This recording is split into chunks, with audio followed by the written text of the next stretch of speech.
Today in this video I'm going to show you how to basically reset your settings, right? So first of all you need to click on this button, and then after that click on settings.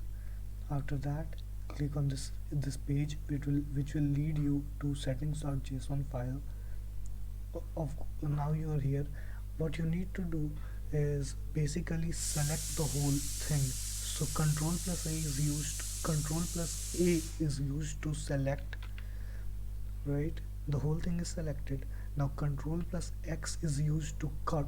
You can use that, right? You can use control plus you can just use backspace to remove the whole thing, but I want to keep it, right? So I'll use control plus x so that I cut it.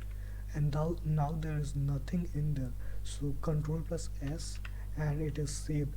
Now we need to actually reset it. Oh, so we actually do not need to reset it. You can see that this is how Visual Studio Code looks when you have all those like settings that you have changed removed, right?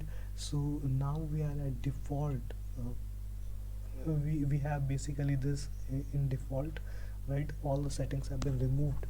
So this is what I wanted to show you in this video. How can we actually like restore the the settings, or actually remove the settings that we have changed and restore it back to default. So that was what the video was about, how to restore it to restore the settings to default. That's about it for this video.